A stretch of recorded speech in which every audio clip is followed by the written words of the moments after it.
And maybe that's just me. Maybe that's just me, having a naturally fiery gut and wanting something to cool it down a little bit. What have we started off I on don't here? even know. I just thought the weather. That was it. I have to my moods and everything I do are a lot dictated with the weather. They just are. And how I wake up, how I look about the day,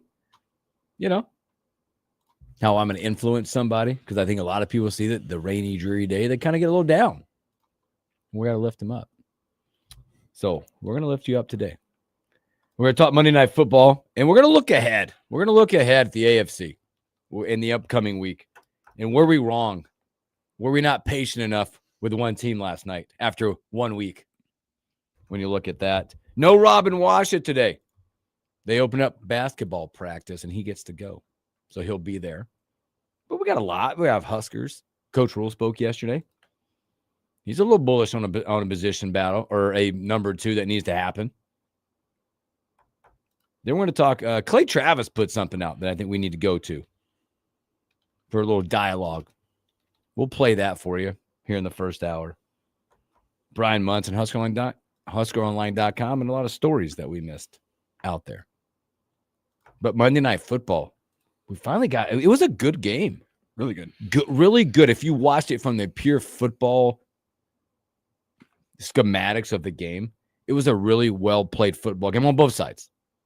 Now, mistakes. There were some things in that game that I am probably I'm not used to seeing that. Right. I'm not used to seeing it. And it was more on the Ravens defense. Maybe my older brain is used to seeing that stout, physical Ravens defense that does not give up the run. They're bullish with hitting. I don't know if that was a big question last night, but Detroit controlled the line of scrimmage. Well, this is now, I think, the second game where questions need to be asked to Baltimore's defense. Because you go back to week 1 against Buffalo, I thought that was their defense waned. I thought they were tired. Now, after last night, I go, maybe this defense just isn't that good. They're not that good. Whenever the only team that can't score on you is the Browns. I mean, the Browns aren't going to put up a lot of points this season anyway. But you look at, I know the Lions and the Bills are both really good offenses. But the fact of the matter is you're going to need to have a defense that can step up come postseason time. Mm-hmm. Yeah, that secondary does not inspire confidence in me whatsoever. Oh, they brought in Jair Alexander. I think that's been a pretty big whiff for them. Their back end outside of Kyle Hamilton, I don't have a lot of faith in. I mean, what on earth happened to Marlon Humphrey? That toast last night. That guy is missing in action right now. We need to put out an all points bulletin to find where his football skill went. He's too busy on Twitter. Could you get the balanced attack from Detroit last night? 426, just a balance, 202 passing yards, very efficient, 20 of 28, I believe, 234 on the ground. Montgomery really good, had a big scamper last night. He gets 151. He scores twice. Gibbs scores twice. They played the part last night, and they get the big turnover late in the game, which is question marks. Derrick Henry, one of the best in the league, but now many fumbles in as many games in key situations. That's 3 in 3 games. It's a very critical situations. You could argue that he's lost his team 2 games this season. Mm-hmm. Very easily. You could also argue he's, by his running, he's dragged them into 2 games this year. But in terms of being one of the best running backs in the league, ball security has to be paramount. Well, it's never been an issue for him. Exactly. Never. And this now isn't something we're like, oh, it's rearing its ugly head again. You're like, whoa. No. It's like usually because you see him bursting through the line. He's got that bad boy up tucked high and tight. He's running through. It's low. And Aiden Hutchinson, like a good defensive player does, reaches around and says, you know what, let me just hammer fist it real quick. Let me club it. Let me see if I can make a play on the ball. And a great player made a great play on the ball against a guy who, had his blinders on for a bit. And it's something that's going to need to be addressed. I'm sure that, he's going to work to address it and just work to situationally keep things high and tight, especially in the fourth quarter. But, I mean, he better figure it out because Justice Hill's a good back behind him, and he's carrying the water, pass blocking and doing a great job keeping Lamar Jackson clean. If they swing him a couple more touches because he ain't fumbling the football, don't be surprised. Well, it's just a Derrick Henry fantasy. I was going to ask you, not a good thing, not a good thing. And you could see Lamar Jackson. I mean, obviously, very talented player. Made some the throw he made in the corner of the end zone, I believe it's to Andrews in the corner. Boy, not many guys make that throw, but visibly upset in that game. Visibly upset. And On the other side, boy, the sacks loomed large in that game from the Detroit defense. Mm-hmm. And the question being is, did people give up on Detroit that quick? Because after week 1, you're like, oh, and I know here, Elijah said, hey, new coordinators, give them a shot. It didn't take long. Yeah. They found their way around how to navigate that offense. I want to say 90 points in the last 2 games after scoring 13 in week 1. Does it make you rethink where you put Detroit in the top in the index power ranking now? Because none of us had them there yesterday. Well, my bigger question is now is I think we all universally had Baltimore in our top 5. We did. Yes. That's more where I'm reconsidering things. They're 1-2. Their 2 losses come against very good teams. Yes. Don't get me wrong, but the defense has question marks. They're playing clutch time, question marks. There's a lot more questions I have about Baltimore that I was not expecting going into last night. Well, and a great question as I was thinking about this conversation this morning is looking ahead at the AFC a little bit. Obviously, right now we're feeling like Buffalo is probably the class after last night. Yeah. But looking ahead at that game that's going to loom so large, I think this Sunday, and it's only week 4, right? Week 4? Mm-hmm. Ravens at Chiefs. One of those teams are going to leave Arrowhead 1-3. Man, what a gauntlet of a schedule for Baltimore early, aside from the Browns. Yeah. And the Chiefs not playing well. I don't think they answered any questions against the Giants. Did you see the Chiefs' next 5 that they flashed on Sunday Night Football? There's a host of teams that could be, could put up a lot of wins this season. It's a brutal gauntlet. Chiefs will go. So did the Giants. I saw the Giants schedule, and I'm like, the Giants are. It's awful. They got they have the Eagles twice coming up. Yeah, their next 6, they have 1 win. I counted that they could count on, pinning on the board and saying we got to go get this one, fellas. So the Chiefs' next 6, they are home against the Ravens. Have fun. They're at the Jaguars.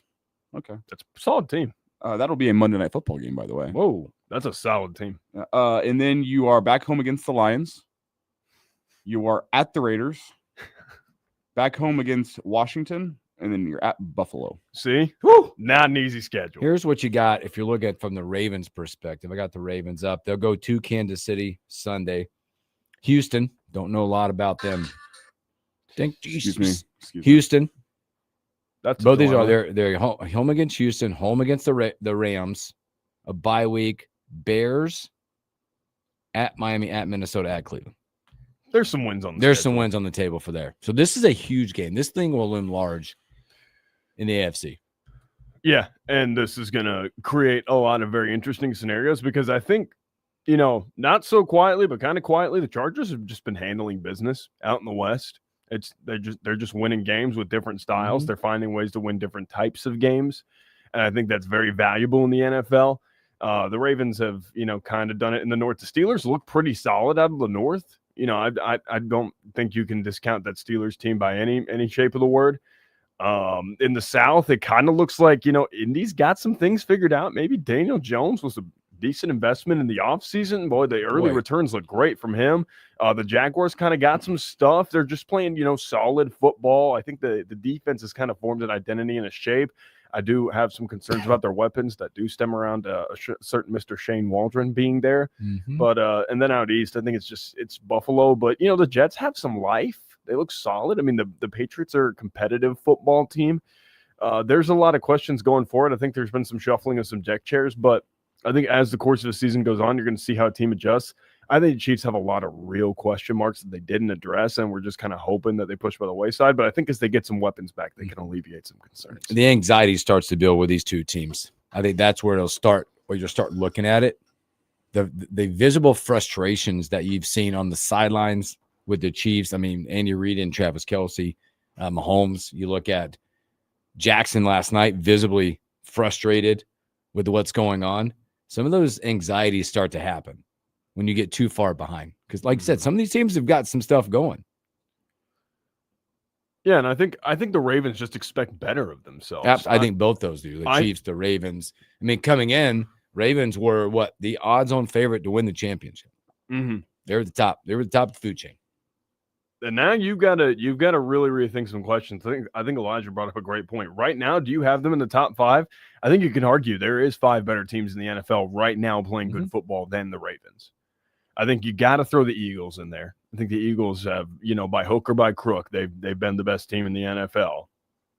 It's just kind of how it is. Look at Eagles, you look at Bills, you look at The Bills, Chargers, the you Chargers. look at Packers. Yeah, I'd still throw the Packers in there. The Packer definitely still in there. I don't throw the Packers away. I thought the Browns had a decent game plan, and the Packers got away from some stuff that's been some bread and butter. They were down a couple offensive linemen too with how they operate their offense. Three of five starting offensive linemen go down. We can just throw that one out on film. Obviously, there's stuff to work over, but and they still had a chance to win that game. You could argue you should have won that football game. Absolutely. I mean, Eagles, Bills. You could throw the Bucks in there as well. Bucks have been playing some solid football, and they had a dogfight against the Jets. I mean, Aaron Glenn was strutting over here like, Slick Rick back in the day. Are the Lions team you put after what they've done the last 2 weeks, top 5? I think they've answered a lot of questions. Do you put Colts top 5? Is that overreaction? I tell you what, they've been looking pretty dang. So I'd have them right outside of it now. Just outside. They're a top 10. Yeah, they're definitely a 7 top 10 or 8 football team. Yeah, I think 7 or 8 is probably a good range there, Hooksy. I love what they've done. I think Shane Steichen's got himself something there. I think he's got a competent quarterback to run his system and kind of manage the operation there. Elijah brought up a great point yesterday are we calling him Indiana Jones now? Danny Dimes. Indiana Jones is pretty slick. I kind of like both of them. I like both. But the point being made was these young quarterbacks that get drafted in and having to play right away, how they were stunt their growth early on, right? Now you look at a guy like Daniel Jones, struggled tremendously at the Giants, right? Take a step back, go battle position, and get in the right spot. Maybe at Indy, because you can go through a handful of quarterbacks, and we named a lot of them off yesterday, that are now in good spots that maybe are starting to perform. Yeah, and I think you can also work that conversely. So a quarterback who gets drafted into a situation where a team gets into the top 5, but they have pieces in place. C.J. Stroud, I think, is a great example of this. I think is a guy who had great early returns, had a good supporting cast around him, had wide receivers, had an offensive line. They brought in Laramie Tunsil. They tried to supplement what he was doing. And in year 1, the early returns were great, but as the situation, as the players around him and the talent deteriorated a little bit on the offensive side of the ball, and, with some of the play calling of Bobby Slovic, you can definitely call that into question. I do think that, he started to see a little bit of regression. Not saying that C.J. Stroud is a bad quarterback by any stretch of the word, but as the situation around you deteriorates, can you elevate the people around you like one of the greats would do? Or do you just become a quarterback who is good and has talent and really can elevate a supporting cast when that supporting cast is good, but you can't raise the top end of talent who are not up to snuff when it comes to playmaking in the NFL. I think of a Patrick Mahomes. He's making Tyquan Thornton look like money right now. Oh, my gosh. I mean, he's making some guys look like he's going to make some guys some hay this offseason. I think he's been, in kind of a bad way when it comes to their receiving core with how banged up they've been. But quarterbacks like that elevate the personnel around them. And I think, you could look at C.J. Stroud. I think Bryce Young's really shown flashes. He's in a bad way situation-wise. Cam Ward, early returns. When you get put in bad situations, it can work conversely. And I think the same thing happened with Daniel Jones. And we're starting to see when you get in a competent system with people around you with an identity in mind, you as a quarterback with talent, you can definitely make something work. Well, it's Kevin O'Connell that said, for the most part, quarterbacks don't fail organizations. Organizations fail quarterbacks. Where was Daniel Jones playing last season? Under Kevin O'Connell in Minnesota. And now look at him this year. And watched and learned. I think O'Connell's the conversation, Justin, so the conversation around that started with the patience that the Giants are having to exercise right now with Jackson Dart. And I think they're doing a great job exercising that. It's really hard. I think New York the fans are going to struggle with it because they're going to exercise patience. But we both agree that Jackson Dart will play. He will start sometime this year. It's just when do you insert him? And I think they're kind of trickling it in. They're drip feeding. He got his first couple of snaps. Exactly. He's on the sideline. He's looking over the wristband. He's got the play call in his ear. He's getting mental reps down. I think he's valuing those mental reps in real time. And then he gets in with those, those packages that he gets, and he gets to kind of drip feed. And he's like, okay, I'm working a call. I've got a set of 2 or 3 plays here. Let's execute. Let's get it done. Get Russ back on the field. They're playing the long game, and I think from a developmental standpoint, it's good because you've seen what happened in Atlanta with a guy like Michael Penix, where they kind of just slung him out there after it didn't work. but they gave him 8 weeks, so it kind of worked out. But now you get into year 2, and it's like, okay, we've had some rocky stuff, and that might be some organizational things with the Falcons. I really haven't liked their play calling in general. But, I think you guys are hitting the nail on the head where it's a young quarterback. You want to drip feed him. You don't want to rush in. The Packers have done it for a long time, right? You just let guys, you sit and develop. You get used to the NFL game. If you get a spot start, great.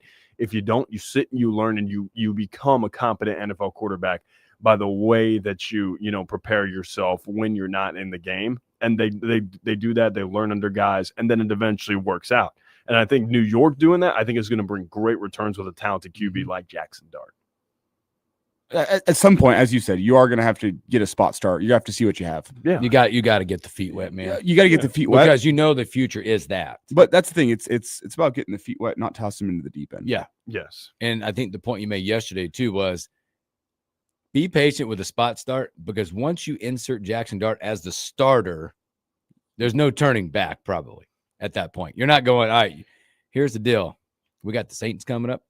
I didn't even look at the schedule, but you're going to start against the Saints, and then you're done. Once you're there, you're there. Right. And I don't know if you guys remember Jordan Love's first spot start. It was on the road in Arrowhead. You want to get thrown. They just threw him into the deep end, but he had a couple of years to prepare. Right. It was an injury time, for spot start.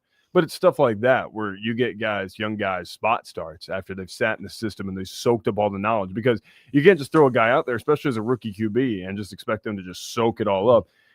There are guys who just, I think Jeff Hafley said it best, like defensively, it's like you kind of feed guys and you layer on stuff as the season goes on so they can process it better and they can still fly around and make plays. It works the same way offensively. You want to get guys, give them some stuff to work with, add on to it as the season goes on so that naturally they process it easier and they're just able to make more complex reads as the season progresses, which is why it's so important to be patient with young quarterbacks especially.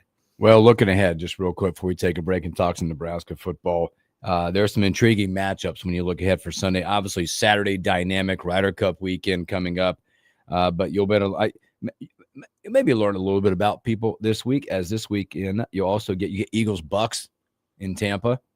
Good little time out there to go have some fun and watch. Colts Rams. Colts on the road headed to L.A. Ravens Chiefs we talked about.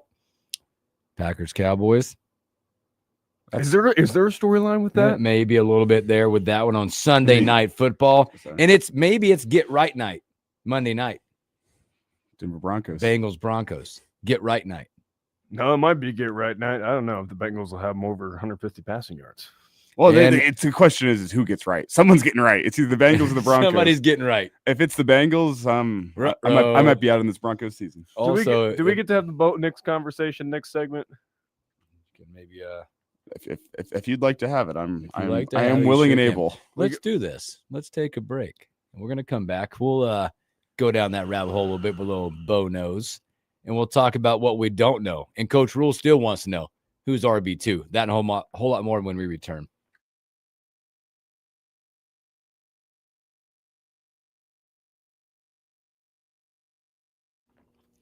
All right. Boy, just come swinging at him. Little Bo nose. You might want to give him one of those over there in the corner before you start the conversation. Oh, yeah? His storage over there. Yeah. We're trying to figure out what you're doing over here with the storage. Did you leave something? Those are for our Friday segment. Warm segment. We need to get a little fridge over there. I mean, we've kept them in the fridge, but there was 4 in there, and now there's just 3. Whoa. Listen, I didn't touch it. That's what I'm saying. Well, you and I each had one on the post-game show after Akron. There was 6. It was a good time. That leaves 4. I come back for the Friday before Houston Christian to grab those 2 beers for our Friday forecast segment where we have the brand placement. And there's only 3 in the fridge. It's interesting. Very suspicious. So now I keep my eyes on those. Right? Oh, I tell you what, though. We get to have a fun conversation about Bo Nix. Sorry. Wow. Not like my quarterback's been better. I'll say Bo Nix could have played a little better. Not his fault they lost to the Chargers.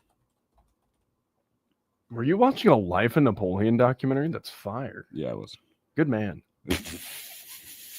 So is that something that you like throw on before bed? Like, is this something that you wind down the night? You got a little history Napoleon. You get somebody with a soft-speaking British voice as they're taking you through the life and times of Napoleon Bonaparte. Yeah, it's like Is that how you wind it's down? before the contacts come out, before they brush your teeth, pop in the earbud, start winding things down, and then lay in bed and listen to it. Eventually, it takes me to sleep. One earbud in. You're a wind down guy. I am a wind down guy. I am not. Straight to bed. I wish. No, but I'm odd. I put the TV on. I also like the same types of podcasts when I'm like cooking dinner. Earbud in. Keeps me focused, keeps me on task. Oh no, I don't. How are the ladies not? You're just you're everyone's dream. I don't know about that. Oh, history lesson. I kind of felt like that guy last night. I made dinner. Nice meatloaf last night. Good old meatloaf. Mm. And during the meatloaf, I heard a scream. Went upstairs, snagged a spider out of my daughter's room, got that done, knocked it out. My wife acted like, I don't want to say I like a dude, but she was the guy last night. She was out as I'm cooking dinner. She's at Old Chicago for an hour and a half, hanging out with her friend, having beers. There are worse places to be than Old Chicago. All right, here we go. It's her favorite. It's her favorite.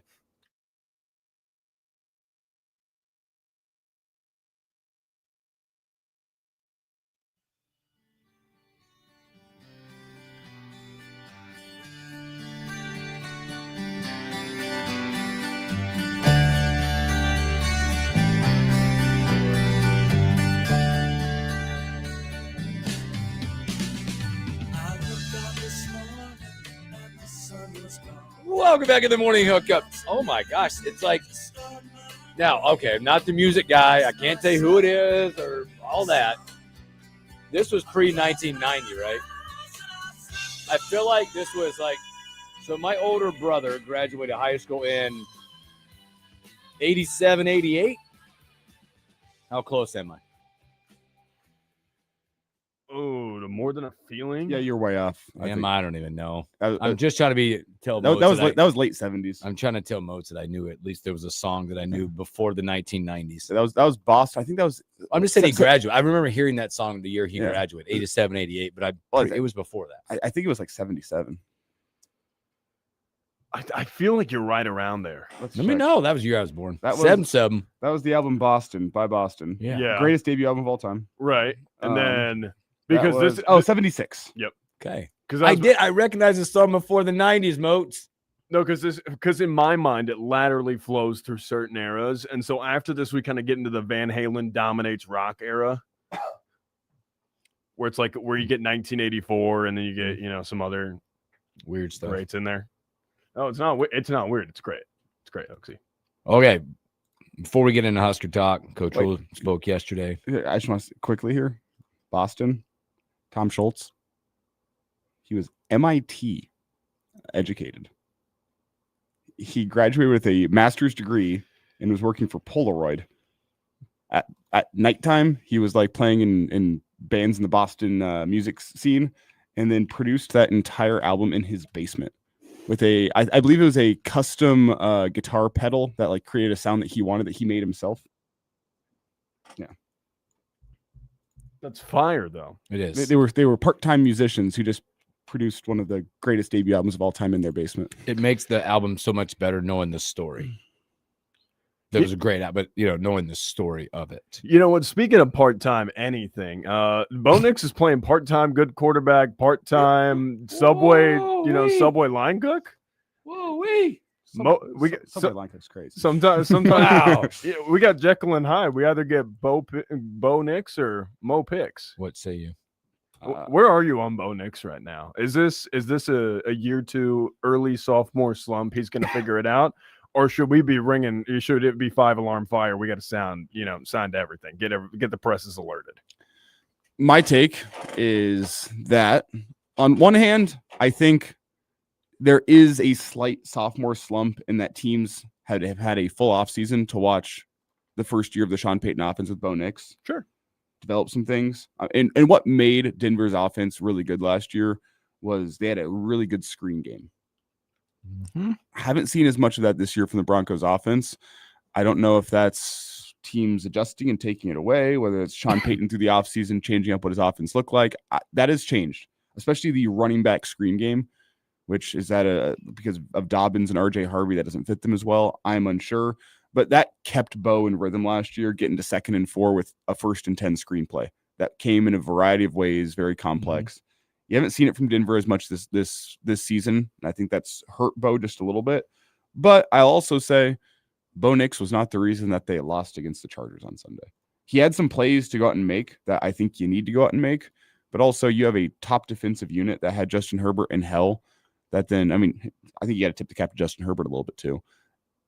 The final 2 drives of that game, they couldn't stop a nosebleed. No.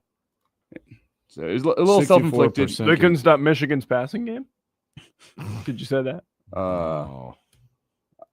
I won't go that far. Did I go below the belt there? I think they could have stopped Michigan's passing attack. I did too, for the record. Yeah, you have to tip your cap a little bit to Justin Herbert. He made some great throws late in that football game to bring the Chargers back. But he made winning plays. If the game of football was 59 minutes and 50 seconds, the Broncos would be 3-0. But it's not. The stat was crazy. Where have I heard that before?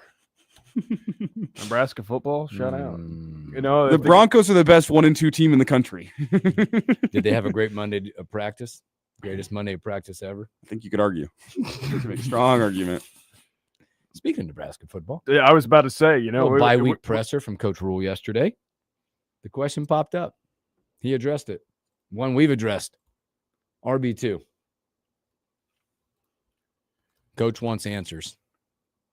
Emmett Johnson, one, cannot keep up with the low. What he was on the field 65 with the 70-something snaps, the game.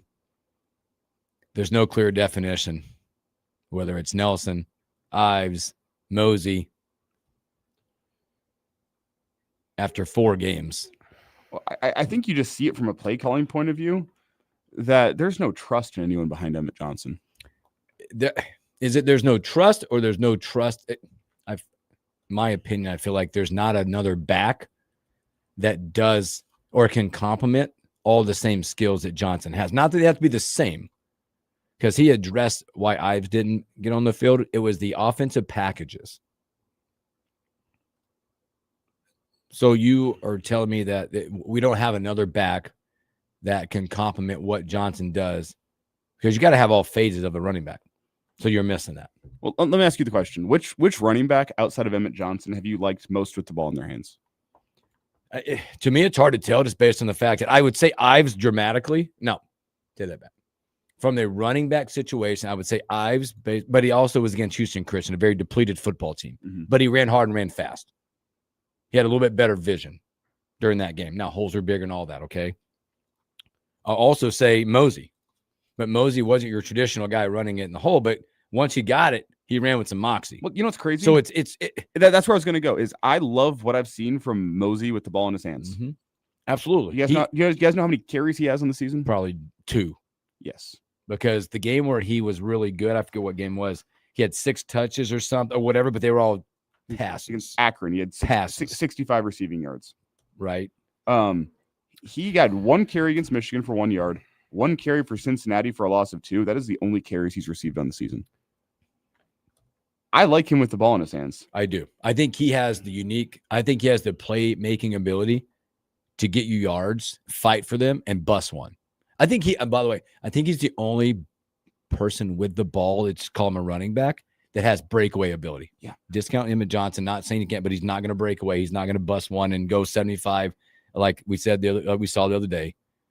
He's going to be a Big Ten bruising back, but he can't sustain what he's doing now with the number of snaps that he's playing. You guys want to hear Coach Rule's take on it? I do. We got the audio. I do. There we go.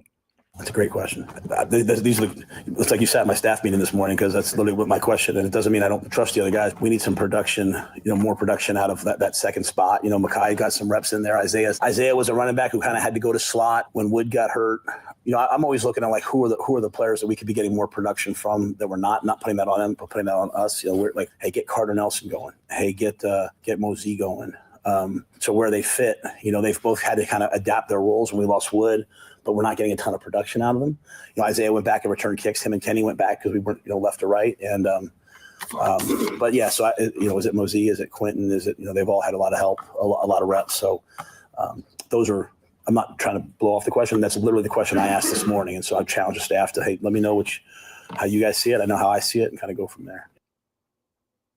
Yeah, like he's still wondering. We're in week 4, which, by the way, it's baffling, right? Because I feel like your position. So let's relate it to basketball, right? You've got 10 guys, 11 guys that play non-conference. When you walk into conference play, shrink that bad boy down. 8-man rotation. You should have the conceit. We talk about baseball, the lineup. Set your lineup, get ready to go. Not only is it a problem for that, but I think it's a problem for the offensive line. It's a problem for Dylan Raiola not knowing number 2 and trusting that they're going to protect him as well. All the facets of that game. Sure. Not knowing game to game. And he probably knows, hey, by the way, this is I don't think it's a way to live at any position. Hey, this is a Nelson game. Hey, this is an Ives game. Right. I mean, if you want to have a rotation, have something in mind. Have a game plan in mind. You're going against a big Michigan front. Hey, maybe this one's better suited for Quentin Ives. Maybe we just need a hammer. I think it's one of those things you just say, here's the deal. He's number 2. He's going to be number 2 the rest of the way out. Unless something dramatically changes. Somebody's got to make a drop and go. I'm sorry, odd man out. Right. And it's all about figuring out things. Like, this is an incredibly young thing. I think I heard somebody say that this is the youngest team in the Big Ten. If it's not, it's darn near. And I do think, like, there some revisiting of offseason expectations? Maybe. I mean, it depends on where you had them. But this is a young team and it has its flaws. So now you're getting into the swing of things and you're like, oh crap. So that minor detail that we thought wasn't a problem is actually, in fact, a huge problem. And now it's a big sinkhole. It's, and now this is where Rule gets to make his money, right? This is where he gets to prove the paycheck, that number next to his name. How do you adjust in season? How do you adjust when the first bit of adversity, when you hit that first wall? Do you burst through it? Do you go around it? Or do you just tuck tail and run? And we get to figure out what kind of head coach Matt Rule is and what kind of program that he's built here in year 3.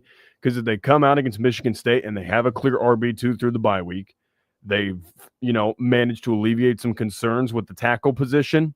They've managed to get the defensive line flowing downhill. You get hats flowing to the ball from the linebacker in the secondary. If they play like a unit who lost the game and looks ticked off, you'll know what kind of program you have in year 3 with Matt Rule. You know what kind of operation this is. Is this buttoned up, or do we still have some loose ends we need to tie up? I think you're going to be able to answer a lot of questions when Michigan State comes around, and especially after this bye week. You should have an answer coming out of the bye week, right? You'd hope. Right. I'm just saying, like, there's got to be an answer. Like, have and again, I get we're addressing running back. He addressed it yesterday. It is not the biggest issue out there, but it is an issue. It is not number 1. We know number 1 is like trying to find tackles.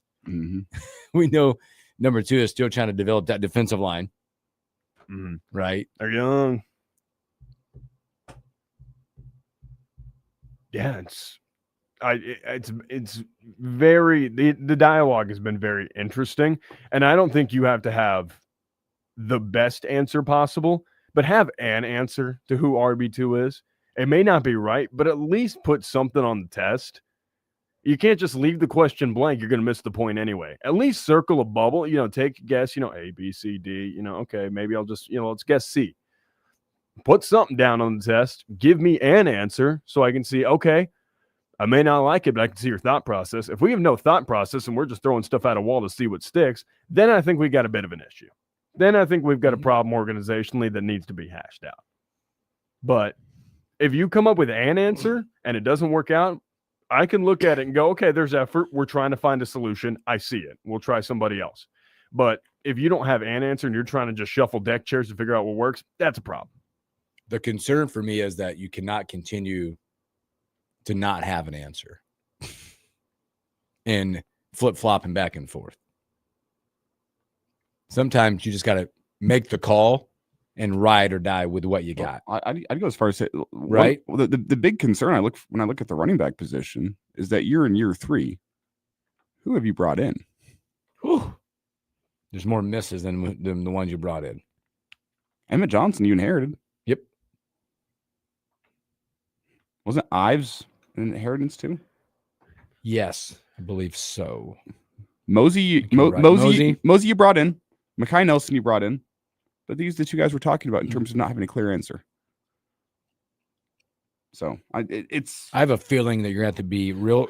Dana and staff, his offensive staff, is going to have to get real creative on how this goes. Because I want to sit here today and go, Mosey's the answer, but it's how creative you got to get him the ball. Because my only concern with him is his size and how you get him in between the tackles. Get creative. Dana's got to have to start making his money a little bit here. Yeah, he's got a lot of things he's got to make his money with. He's got to figure out how to get some RB2 production. He's got to figure out what in the world are we going to do in the red zone. Son of a gun. If you can't run between the tackles in the red zone, you've got to get really – because they were trying some eye wash down the red zone. I'm like, oh, we really don't trust the offensive line in this game, do we?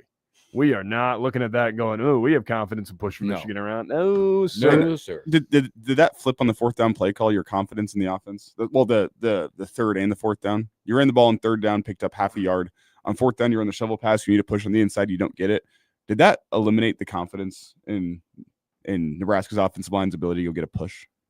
Yes. Against better teams, yes, because I think they can dominate less of the competition. I'm saying from a Dana game calling point of view. Well, it definitely shrinks the playbook. But yes, and I think it gave Dana answers. Maybe he didn't know he had. Maybe it went, oh, wait a minute. I can't do that. How am I going to navigate around that now? Mm-hmm. They tried. I think with those play calls, there was true trust that is going to work.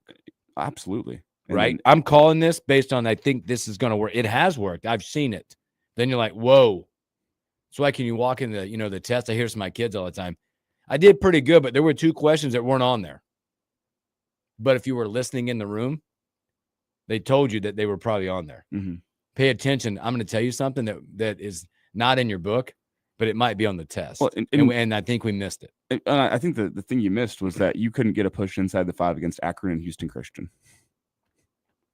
And you think it's going to work against Michigan. Yep. Not so fast. Who do we got? I don't have to guess, do I? You don't have to guess. Ernesto. Happy Tuesday. What's up, brother? Hey, not much. I didn't fit in yesterday. I had to kind of let you guys just roll with your thunder from the game, but it's all good here in sunny Florida. Got to pray for the UCF offensive lineman coach who I mentioned a week ago. Sean Clark passed away. And y'all also mentioned Clayton Kershaw at the very tail end of yesterday. I'm telling you, he used to play AA ball with the Jacksonville Suns when they were an affiliate of the Dodgers, man. My son's got tons of autographs. The guy was so funny. He kept going to my boy and going, when I'm famous, these are going to be worth some money. Because, my son would go to many, many games and he'd remember him, just a good all-around dude, at least back then. Jaguars, Bashan Tootin. That's a steal, that running back at 104th from Virginia Tech. And Rhino might. How about BTJ bouncing back? Oh, buddy. I hope you're happy, and I hope you started him. And my weekend was kind of like, remember when Michael Jackson came back for his farewell thing, and he kind of couldn't get off, but he could. It was just, Anyway, I was almost happy because the UCF won, the Jags won, and Nebraska should have won, in my opinion. So that's what I'm getting down to. And hooks, I shared a lot of those stories, but I also shared that one for the promo for the chicken that they were doing down in Orlando. But the only difference is Husker fans really show out. You'd go out of business. The UCF students are apathetic and don't really care. But I want a free meal. But I'm sure the Husker fans will put you out of business in Lincoln. But some good ideas for you, and I love you guys. You keep rocking it. And remember, boys, I'm talking to the Husker football team. If you ain't banging, you're getting banged. So bring the bang. Ernesto, thank you, brother. We didn't even get a woo. I know. I was used to call back with the woo. That is, I don't feel complete. I don't feel complete. It felt like a perfect setup for the woo. So too. I want to go there for a minute real quick, too. He said they should have won. The question yesterday, because Coach Rule told you yesterday, too, by the way, how many plays did he said that could have gone, that could have been a lot better? 40. 45. He knows. Because the question that was a great question yesterday, Elijah asked was that a 3-point game or is it a 3-score game? How did that feel? Well, I think Coach Rule told you under the tent yesterday without saying it. When he told you were dominate the line of scrimmage, he mentioned that if Dylan had more time, there's not many people that can cover us. In 45 plays, we only ran 72. Do the math. He told you there's problems. They got to get fixed and get fixed quick. Well, it's a testament to this team that they were only 3 points down. I think it kind of It speaks is. to Their fight. their fight, their improved complementary football. When this had a chance for Michigan to pull away, Nebraska's offense had a response drive, or Nebraska's defense gave them a chance. Like there was some better complementary football that helped you stay in that football game, that helped it remain closer. There was a lot of disastrous third downs, didn't help you. People are going to circle the 2 long runs as being the difference in the game. That's kind of just what Michigan does. Yeah, they get about 1 a quarter. That's just kind of what they do. Their offense is built to have explosive runs. Mm-hmm. They've done it against damn near every team on their schedule last year, the year before, this year.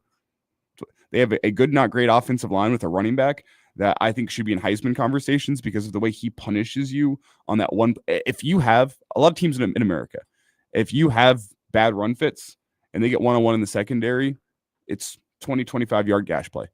If Michigan gets that, it's a touchdown. And the dude's running away from you. Every time. It's just going to happen. And, unironically, they actually didn't have that last year.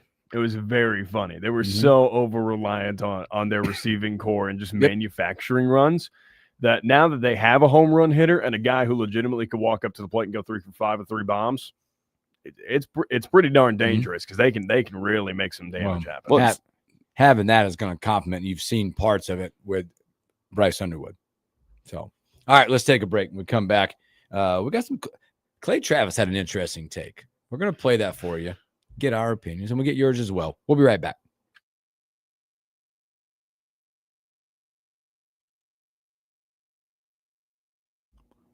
All right, long one here. Do you have that? You got the. Yeah, I'm whipping it up right now.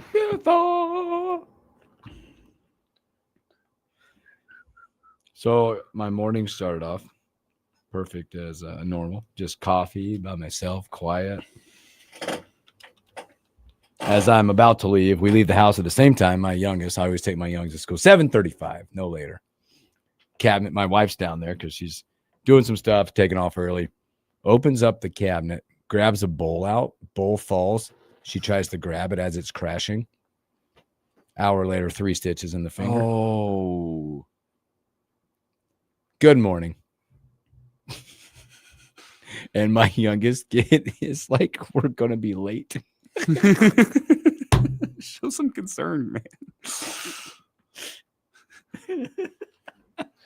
He said, "Forget the concern." Hey, I She's know good now. She's good. Hey, I know there's blood everywhere, but we really need to get going. She went right for the thing. She didn't even look at it. She just grabbed the paper towels right there, wrapped it. She's like, it's not good. Literally took the paper towel and had like not pre-wrap, but that I don't know what kind of tape they found. Taped it up. We just got it all cleaned up. I picked the bowl up, got it done. Said, hey, honey, good luck. I'll call you in a little bit. We're going to be late. There was this one time. I was working. It was like middle school age. I was working on some like little, what do you call them, like models. Like, yeah, I had the X-Acto knife, cutting things out. Oh yeah, just to throw it all just together. Just in your flow. And I was going to go put the cap back on the X-Acto knife, and I missed the cap, and I stabbed myself in the hand, and I went and like reflex dropped the knife. Yeah. Right into my foot. Oh God. Double whammy. I've had some bad. Call that Cody Parkey. It's a double doink. Yeah. So 3 stitches. She knocked it out this morning. That'll derail your morning. 3 stitches isn't bad. No. That's a pretty manageable amount of stitches. No. This is also coming off in the last, let's say, 2 months. She was also the oh gosh, she took a fish hook to the finger too. That we had to go to the urgent care as well to have it done. Have you invested in bubble wrap yet? It's all with her hand. It's like, come on. Maybe just give her the club and give her the old Deacon, give her the old Deacon Jones, and just let her, walk around school and just say, "Hey, honey, remember They get too close. Use the club. Use the club. Oh my gosh. It's a weapon. It's literally like you just wrap your hand in the club and just say, hey, it's just so that, objects don't She's pretty special. get the skin. She's pretty special.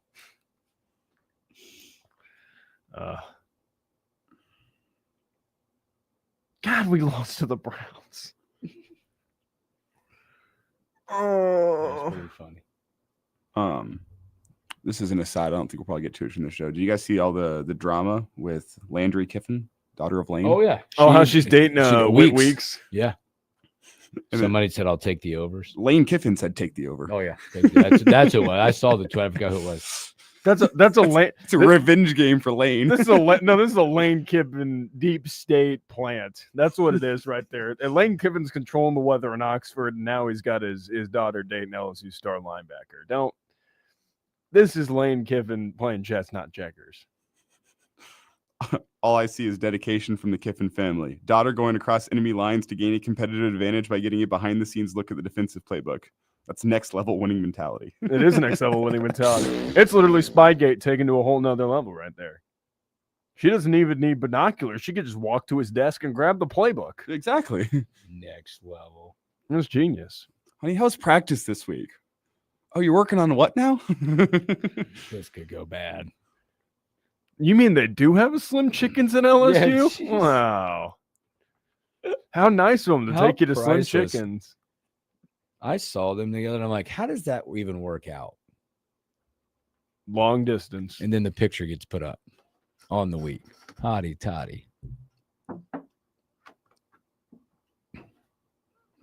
much we have when we come back? We're not gonna have a lot, are we? It's like 2 minutes. We could put 240. Dude, we could also at some point today get into. Did you see what I posted about Tom Fernelli? We could I actually, did. Oh, that's on my list. We could get into that like right now, actually. Yeah, That'd be why don't you great. bring that up? We'll have a couple No, minutes. I think 2 minutes might be better for the Clay Travis's long cut. Yeah, It is. maybe we'll save we'll that do for Clay our at the top of the hour. How's that? Clay at top. Good idea. All right, here we go. The evolution of radio. How we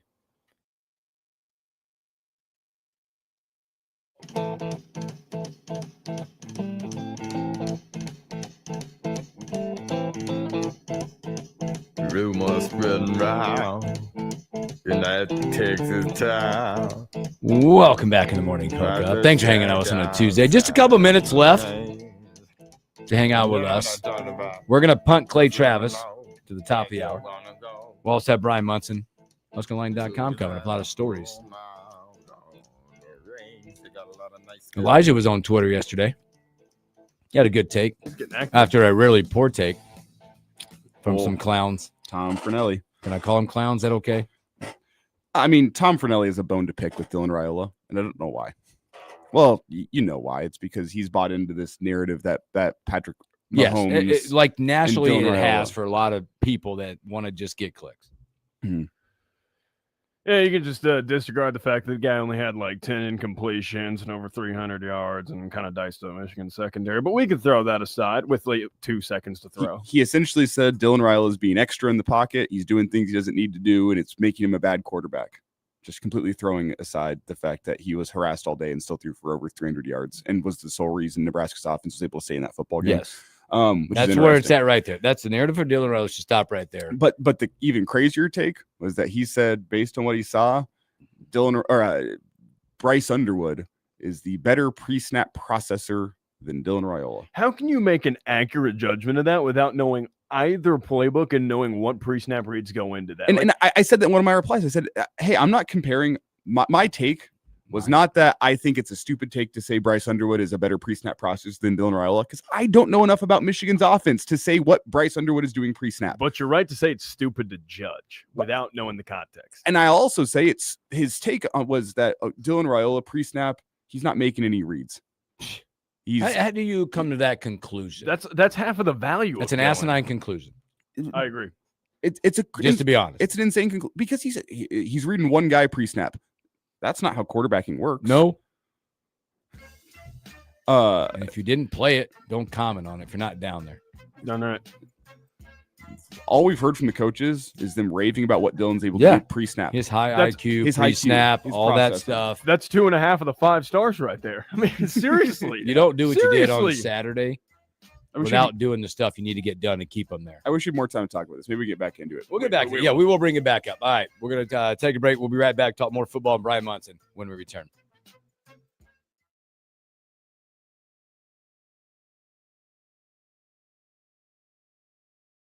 Ready for fall? What about your home? Is your heating system ready for cooler temperatures ahead? Call Bryant for your fall heating check. No matter what brand of equipment you own, Bryant's trained technicians will thoroughly clean and inspect your furnace or heat pump to make sure you stay warm, safe, and comfortable. Call today to schedule your home heating check. 467-1111. Bryant Air Conditioning, Heating, Electrical, and Plumbing. 467-1111. Bryant, whatever it takes.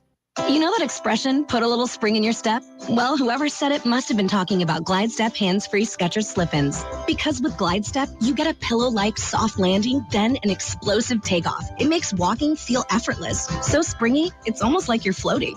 And speaking of effortless, have you tried hands-free Skechers slip-ins technology? Just step in, and instantly your shoes are on. No bending down and no touching. Try Glide Step hands-free Skechers slip-ins at a Skechers store, Skechers.com, or wherever stylish footwear is sold.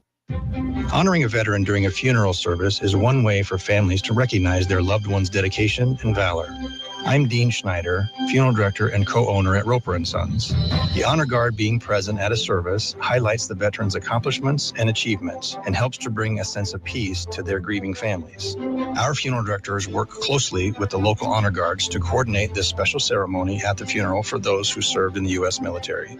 Roper & Sons, proudly honoring our military veterans. Severe weather in Nebraska could be a matter of seconds between life and death. Before, during, and after, you can count on KFOR's Operation Stormwatch, life-saving information powered by Golden Rule Contractors and Lincoln's KFOR.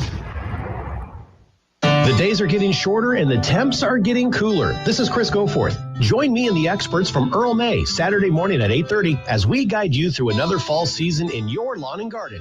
In the garden, Lincoln's local news, talk, sports, and weather station. FM 101.5, 1240 AM, KFOR, and KFRX HD3, Lincoln. From ABC News, I'm Brian Clark. President Trump at the United Nations General Assembly said while it's a golden age for America, the UN speaks in empty words. What is the purpose of the United Nations? The UN has such tremendous potential. I've always said it. It has such tremendous, tremendous potential. He also criticized some U.S. allies who've recognized a Palestinian state. Instead of giving in to Hamas's ransom demands, those who want peace should be united with one message: release the hostages now. Just release the hostages now. That drew applause. The president also touted his administration's immigration crackdown, and ABC's Stephen Portnoy in Washington says the Homeland Security Department says more than 2 million people illegally in the country have been removed or have left on their own since the president's inauguration in January. The majority of that number, more than 1.5 million, are estimated to have voluntarily self-deported, while more than 400,000 are said to have been sent out by the government under orders. Homeland Security says for the past 4 months, no one arriving at the border illegally has been released into the country. Before he spoke at the UN, the president on social media said he's canceling a planned meeting with Democratic congressional leaders because it would not be productive. Calling their proposals to fund the government and avert a shutdown, quote, unserious and ridiculous. The president pointing the finger at Democrats, saying the minority party will be to blame if the government shuts down. On Monday, Press Secretary Caroline Leavitt told me what the White House wants to see. We want a clean funding extension to keep the government open. That's all we're advocating for. Karen Travers, ABC News, the White House. Shares in Tylenol maker Kenvue higher this morning after the sell-off Monday as the White House said pregnant women should not take the painkiller because of a possible link between its active ingredient and autism. Doctors and health organizations say there is no causal connection. You're listening to ABC News. Diabetes, high blood pressure, anxiety meds, everyone's on them. If you're a 50-year-old male, maybe a bit porky, and you may even have type 2 diabetes, $1 million of term insurance may only cost you about $200 a month. Call Term Provider. Speak with Big Lou at 800-859-3220. Big Lou will find a term life policy for you even if you have type 2 diabetes, are overweight, or have high blood pressure. Term Provider has helped thousands of people like you who think they can't afford term life insurance. To buy $1 million of affordable term life for you, all you need to do is call Big Lou at 800-859-3220. Lou will make sure the scales are tipped in your favor. Call 800-859-3220. Big Lou will answer your call and work to fit you into a term life policy that you can afford. Remember, Big Lou's like you. He's on meds too. Call 800-859-3220 or biglou.com. A deadly collision in West Lincoln. Good morning. I'm Jeff Moats. Cloudy and 66 degrees at KFOR. One person's dead after a fatal crash involving a pedestrian around 5:45 this morning in Northwest 22nd and West O Street. Lincoln Police Public Information Manager Erica Thomas tells KFOR News the pedestrian was struck by a pickup truck. The preliminary investigation determined a Lincoln man in his 50s was crossing O Street northbound when a gray 2013 Ford F-150 struck him. Thomas says LFR took the man to the hospital where he was pronounced dead. Drugs, alcohol, and speed are not suspected to be involved as factors in the crash. You can read more up at KFORnow.com. A UNL student was arrested Saturday after he allegedly damaged a TV screen during the Nebraska-Michigan football game at Memorial Stadium. UNL police responded to a report of a vandalism that happened in Section 11 of Memorial Stadium. A Lancaster County Sheriff's deputy said that they saw a 21-year-old student throw a plastic water bottle at the TV screen and cracked it. Nebraska Athletics IT estimated the TV would be worth around $6,000. It has to be removed, and additional labor costs will be needed to replace the TV, according to court documents. The student was put in jail on suspicion of criminal mischief of $5,000 or more. He was arraigned in Lancaster County Court Monday and bonded out of jail. Nebraska Republican 1st District Congressman Mike Flood is hosting Flyover FinTech at Innovation Campus today to discuss the future of FinTech. Panelists will discuss several items, including innovation in Nebraska, AI in banking, along with bank and FinTech partnerships. Lincoln Chamber of Commerce President Jason Ball is among the panelists for Flyover FinTech. This is something that is in the news all the time. Every time we hear about, the president or others in Congress, getting involved in those Bitcoins or federally NFTs and those type of things, this is the space that's evolving. Other panelists include representatives from Betterment, Fiserv, and PayPal. Cloudy, good chance of rain still through the course of the day today and a high of 70. I'm Jeff Moats, KFOR News. Shopping for new flooring is different today. Getting your questions answered, making the right selection, getting the best value, and installed quickly and professionally. Visit ostreetcarpet.com or shop our store. We'll answer all your questions and help you make the right choice. You'll be enjoying your new floor in just days for less than you'd pay elsewhere. Carpet, vinyl, wood, laminate, tile, and area rugs. We've got it all. O Street Carpet. 1732 O Street. Family owned and operated. Always the best value. Progressive knows there are two things RV owners love: to travel and relax. And they like to take both nice and slow. Just like this commercial. And what's more relaxing than the peace of mind knowing their RV is protected by Progressive? Now here comes the fast part.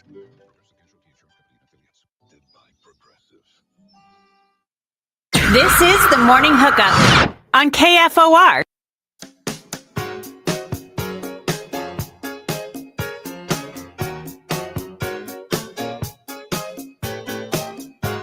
Welcome back to the Morning Hookup. Happy hour number 2. Thanks for hanging out with us. Good morning, everybody out there. Ryan 840 said he was late to the stream, but he had to do old school. He had to actually listen to the radio while his phone charged. I'm just giving you guys props. Some brilliant talent out there. I agree. After you listen to your radio football call, he said it's only a matter of time before you guys are nationally recognized. You too. They don't have to worry about me, he says, the People's host. Not getting the call, but we still love him. Wow. Shots fired. I don't know how to take that. He just loaded the trebuchet and it's said, not "Here you, go, Hooksy." It's not you, it's me. It's not no, you, but it it's is me. Wow. But it is me. Something that it is that as we went to break, we were talking about the Fratelli clip and stuff. We're going to play it and get into it a little bit. I'm working on getting that. We're going to get it uploaded. I have the Clay Travis. So we have that. We got Clay Travis. We got a lot to get into. We'll give you a second to get the Fernelli. Yeah, take your time. I'm getting Fernelli. Don't worry. It's just hard to believe when you listen to the clip. Something that I feel like, and maybe I'm wrong, that I don't believe if you have no firsthand knowledge of a situation of any kind or sort, that you have a right to make the takes that are made these days. Because there is a lot of national narrative about Dylan Raiola. Rules coming to his defense about this whole Mahomes thing. At times, does it look like he does a lot in the pocket? Maybe. Yeah, whatever. But again, going back to it, you don't throw for 300 yards and 3 tutties. With that kind of pressure. With that kind of pressure. You go back and look at these stats of the 36 quarterback hurries when he's running around. Yeah, you're going to look like you got to make some plays. Does he make it hard sometimes? Sure. Do all quarterbacks make it hard? Yeah, sure. This take is awful. Elijah called him out. Deservedly, it's a guy, and I said this off the air. I'll say it again. It is a guy that has a preconceived notion of what Dylan Raiola is and is saying whatever with no supporting evidence, just throwing it at a wall and seeing what sticks because he has a preconceived notion and he is going to go down with his sinking ship whether or not he has evidence. Well, let's hear this preconceived notion, shall we? Here we go. I think Bryce Underwood at this point knows more about reading what a defense is doing before the snap than Dylan Raiola does, because I think Michigan's offense actually forces you to do so. Whereas in Nebraska's offense, you're only reading what your one player does. So that's why when you're Dylan Raiola, you don't even notice that corner is there and you drop back and without even ever looking, you turn to your right to throw the pass and you throw it directly to the Michigan defensive back because you never saw him there. Does he know what rolling a coverage is? Does he know what happens when you roll a coverage and a linebacker that you think is going to be in man actually rolls into that zone and the corner sticks? See, I'm going to sit here and go, look, I never played quarterback, but I know that's stupid. Okay? I'm not going to sit here and tell you the X and O's of playing the quarterback position or what they're doing or what they're saying. First of all, I sit 41 rows up. Right? That's dumb. To tell me that you're only walking up, whatever, that you have knowledge that all Dylan does is go, yep, that guy. There's 11 of you, but I'm just looking at you. And I'm going to look at my guy. I'm going to look at that guy. Whatever happens, happens. It's asinine. Well, and there's a couple things to break down here. First off, I do not, and I'll say this, I do not know enough about Michigan's offense and what is asked of Bryce Underwood pre-snap to make the determination that he or Dylan Raiola is better as a pre-snap processor. The only way you're going to find that out is if you flip their roles and put them in the other offense and see what the offense runs better. So first off, that's a crazy thing to say if you are not talking to their offensive coordinators and determining what they're doing pre-snap, or if you have that high-level experience to be able to go break down the film and say, you know what? But to say that Dylan Raiola is identifying one guy, and maybe he's talking post-snap, maybe he's just an idiot and is talking post-snap and is saying, well, pre-snap, Bryce Underwood's a better processor. Here's what Raiola is doing post-snap. It's pretty common among quarterback that if you are proper with your pre-snap reads, you're going to identify one guy in coverage that you're going to try to attack. That's I won't say it's standard. That's a pretty common quarterbacking thing is, hey, pre-snap, we have a route concept. I'm going to identify, looks like it's cover 2 here. Here's where the zones are going to be. We're going to identify one guy in the defense that he's going to have to pick wrong based on 2 routes. That's based on what this guy does determines whether I throw it to my first read or my second read. And if I'm wrong in my coverage, pre-snap identifying, that's whenever you're now trying to make a play and get into your third and your fourth, your fourth progressions. So maybe if you give him the benefit of the doubt, he's talking about he's just identifying one guy post-snap and seeing what he does, and that's where he's getting the ball out. Okay, that's damn near every quarterback in America. Yeah. That's just playing the quarterbacking position. Yeah, there's 300 of those. It comes down to your pre-snap processing to determine what player you're going to be identifying post-snap. And from what I've seen from Dylan Raiola, he's been fantastic in that regard. Not to mention the fact, the amount of times that he is up there with 6-7 seconds in the play clock, changing out of a play, getting to a better look. It is crazy to say he is not a pre-snap processor. It's numerous times we've seen that. Yeah. Now, I have a better sense of the Nebraska offense, and you can hear it from the coaches as well. All the coaches are incredibly impressed with Dylan Raiola, what he's able to do pre-snap. I'm incredibly impressed that he's able to do pre-snap. He's bailed him out of a lot of bad looks. To say pre-snap, he is just looking at one guy. What is that? What are you talking about? That's not the. It's not reality. A bad college quarterback is identifying more than one guy pre-snap. I was about to say, what are we running, a high school offense here? Yes. Like that. Like that's like, short. Like it's a 3rd and 1. You're on the sticks. Like I'm identifying one guy. I'm hitting the slot on a slant. That's high school quarterback stuff. College, a little bit different. There's layers to this. The onion has layers, as Shrek would say. And quick aside here though. First, did you see how Hooksy like talked about Fornelli? It's like I don't play quarterback, but look at this nerd over here saying that he knows. Secondly, Chip Patterson's eyes in that clip look like a kid finding out that a 5-meat pizza exists. Like his eyes just went. It was incredible. But no, yeah, I mean it's just like you say, Elijah. It's so hard to identify like a pre-snap processor without understanding the fundamental workings of a Michigan offense or Nebraska offense.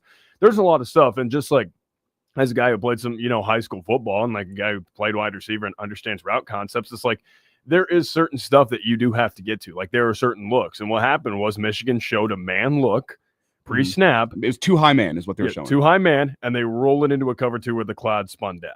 Right. And he just didn't read it right. He thought he had time with Lindenmeyer. It's a batted pass that gets tipped up and it's intercepted. Right. It happens. Like that's an NFL style pick. Right. Where you throw the ball, a guy just gets his hand on it, pops up, and then a guy goes and makes a play on the ball. I'll even say post snap, the linebacker is showing man coverage. Yeah. Where he is following Lindenmeyer out to the flat.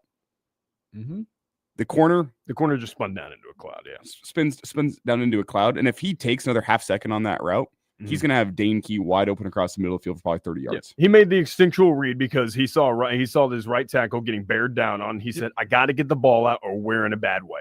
You see a lot of quarterbacks make that same mistake because the linebacker follows. His pre-snap read was man coverage. Post-snap, he sees the linebacker following. That is a man coverage read. If it was man coverage, the defensive back follows. And it's common in quarterbacking play. That's what you do. Matt Rule talked about it last week. You're making a judgment pre-snap and you're looking for confirmation post-snap of that. But then look at how we adjusted the rest of the game because we were wondering what happens when Dylan makes that first mistake. What's the response? The response was he was lights out the rest of the way. He was lights out. He started 5 for 10, and I don't think he missed maybe one throw the rest of the way. Like he was incredible. What irritates me that takes like that have to get us fired up. Right. It's almost like, can we just delete it? Right. Can we just dump it into the trash folder and just move on with our lives? But then we have to entertain discussion about who's better for the offense, Dylan Raiola or TJ Lateef. And it's like, guys, of all the concerns I have, Dylan Raiola holding on to the ball for too long is at the very bottom of the totem pole. Like his play is not a top box question right now. And all the people saying that like he should transfer and get out of this dumpster fire and like Nebraska will be better when he moves on. We really need to reset we need to get back to the watermark and find the buoy because we are just way off the level here. We got to find a buoy in the middle of the ocean because right now we're swimming and just looking for sharks. If any quarterback dating back to probably Joe Gans, if any quarterback that is a starting quarterback in Nebraska back to Joe Gans was playing in that game on Saturday, Nebraska loses by 4 scores. Easily. That's a 5-star talent just making things happen. Easily. Even with the pre-snap stuff. You saw the pre-snap on the Jacory touchdown. He checks to that double post right there, and then Jacory's wide open. I mean, the guy bails out of the coverage, and he's like, free throw. And let's note here, did Dylan have a perfect game? Not by any means. No, we're not sitting here saying that. He was a B. I give Dylan Raiola a B. And he would give you the same grade, maybe lower, when he graded himself out. But he was the reason your offense was even able to move the ball in the first place. He's the reason you got 27 points. He's the reason you have 27 points on the board. And you know what? You probably could have more if some other things swing your way. And you know what? If Michigan executes a couple more things, they probably have more points. It's a game of what ifs. But at the end of the day, the quarterback playing pretty darn well. I think he's the least of your concerns. Yeah. Does he have a level that I think that he can get to above this? Absolutely. But he's a sophomore. It's going to take time for him to get to that full 5-star pedigree that we know that he is. But right now, he's a pretty darn good quarterback in college. I mean, it's a hell of an option. Yeah, I have more confidence in Dylan Raiola coming out of that game than I did going into it. You know, I get that he held on to the ball too long. Great. Yeah, there's a couple sacks that were on him. Yeah, I think he put the ball into danger couple times? Twice. Maybe twice. One of them ended in an interception. Yep. It wasn't a perfect game. No. But if it's not Dylan Raiola at quarterback, Nebraska gets steamrolled. Like, what if you throw TJ Lateef into that game? He gets I think what is that? I'm not defensive line saying gonna do? I don't know the answer, Mhm. but I also know this. Backups are sexy all the time. They are. Those names are sexy all the time. Jake Browning looked really. Has he sexy a looked couple good in years his ago. two? Has he looked good in his two appearances? Yeah. Yes, against Akron and Houston Christian. Exactly. You're tackling a different animal when you're talking about the University of Michigan. Yeah, we need to pump the brakes. What you saw on Saturday, what you saw on Saturday was the difference between a good program and an elite program. That's an elite program that stacked 4 and 5 star talent over 4 or 5 cycles. We've gone from fair to good, trying to get good to great still. Exactly. You're taking steps, you're building. That's part of building the program. That's the Matt Rule year 3 thing where you're seeing these kinks ironed out. Yes, there's still flaws. Everybody who thought this would be a perfect team is asinine. There's no perfect team in football. No. Right? And it's a young team, very young, that's still building, right? You're starting to see the fruits of the labor, though, because whether they played crappy, the offensive line giving up 7 sacks, the defense couldn't stop the run, right? Nobody was flowing to the football. There's a special teams gaff with a missed field goal. They lost by 3 points. And whether that be by Michigan's mistakes or whatever, they still only lost by 3 points. Is it me? And we'll take a break. We'll get to Brian Munson in a minute. Is it me as I continue to look at this and think about it? The harsh blowback on this game solely goes back to your 0 for 20 something now against ranked opponents. Mhm. Then you start picking why you're that way. There's a bigger picture that nationally they're looking at. Because this game was deemed as, is Nebraska back? Can you get over the hump of beating a Michigan football team? Now let's pick the holes in. We know, right? Bad tackles right now. Let's pick on Dylan trying to be like Patrick. Let's it's the 0 for 20s at 9 now, whatever you want to call it. Whatever. The national narrative is that now let's go pick on them. If your take from watching that football game is Nebraska's 0 for drought against top 25 teams is going to continue, that's not my takeaway. No. What I saw shows me Nebraska will be able to hang and potentially beat a top 25 team this season. That's what I saw, because they were able to hang with a very good Michigan team. It was an elite Michigan team. No, I think it's a team that's going to be fighting for a playoff, maybe an uphill battle, because they have some holes, but every roster in America has some flaws to it. I mean, based on Michigan's schedule and our schedule, you're looking at 2 teams that could be 10-2 and 9-3. It's about what I'm looking at on their paths. There's a beautiful October set up for Nebraska football. Yeah, and even at worst, if they go 8-4, like I'm not going to be like completely mad with an 8-4 because it's a young team you're building, right? Obviously, would it be a little disappointing because people had preseason playoff notions? I mean, you can certainly look at it that way, but I think you evaluate this and you go, man, they stuck in there. They took some body blows, and this is a program that's building, right? It doesn't happen overnight. It's a lot of young talent. Michigan's had a 3 or 4 year head start in the recruiting rankings over you. Yep. Matt Rule's just now getting this ship righted, and you can kind of see like already the early signs that, hey, this thing, forget the 0 for whatever drought against ranked teams. Show me you can go beat up on a Michigan State. Show me you can go give them some body blows back, right? Just show me that you look like a buttoned up outfit against Michigan State, and I'll throw some stuff to the wayside, and I can talk myself through the Michigan loss and just say, hey, you can be disappointed and not dejected. Yep. Yeah, absolutely. Because it's not like, I think people are too worried about Nebraska being back when it's like, what if this team creeps into a consistent 8 or 9 win football club and you take that next step?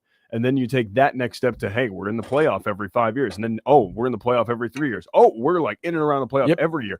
This thing's a slow build. It's a process. People want to compare this to a microwave at Indiana. Indiana is such a unique situation that you can't really, you can't compare your watermark to where Indiana is, right? And I think the biggest thing there is what you just said. Quit comparing. Exactly. Because the Nebraska job is so unique. Let's become who we want to be and what they're trying to do. So someone that won't compare. Well, he might compare because he's going to talk recruiting with us. Coming up, Brian Munson, HustlerOnline.com.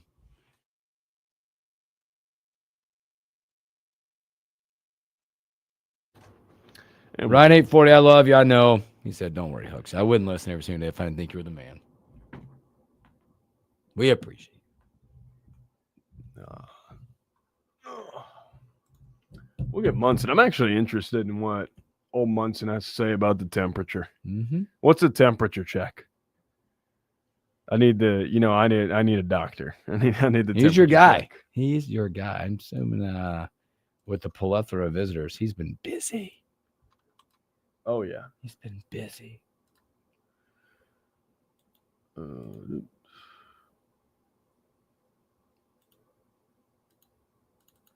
was like, I can't play What a Fool Believes before we get Brian Munson on the phone. That's a bad idea. No.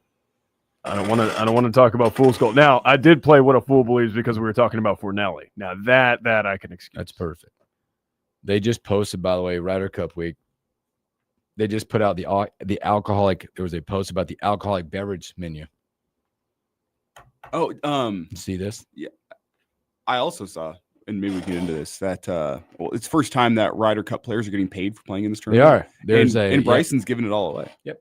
I think they were given 2 different payments, what I understand. Well, yeah, we'll get to it. There's 2 different payments, but they put out the booze.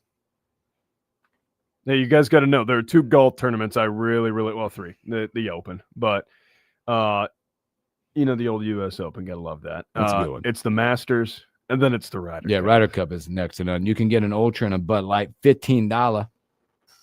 Those are 16 ounces. You can also get premium beer coming in at $19. I've heard worse. Like the Nebraska concession lines. The All-American Transfusion, $19.50. I'm going to ring Munson. I love this. They got specialty cocktails and classic cocktails ranging from $17.50 to $19.50. But you can make it a souvenir cocktail for $7 more. Huh. So it can be a $26 drink. I've spent more on a drink before. Oh, what are their booze spirits? Here they are. Tito's, Gosling's Black Seal Rum, Elijah Craig, tequila. See, where's the crown at? I'm out. Thanks, Ryder Cup.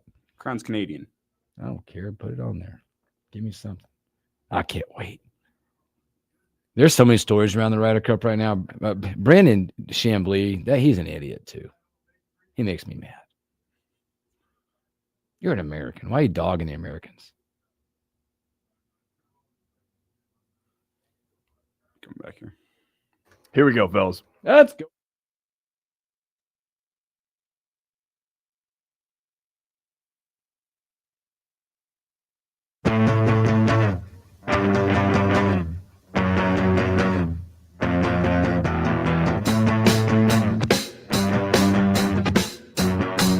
Welcome back in the morning hookup. Happy Tuesday. Let's bring our guy from the deep south, Brian Munson, HuskerOnline.com. B, what's up? Hey, boys, what's up? I got to ask, boy, I know you're burning it at both ends, but how do you keep it going? Like, what's the beverage that's got you going? Because it has been a busy, busy, busy time covering these recruits, my friend, and you're doing a hell of a job at it.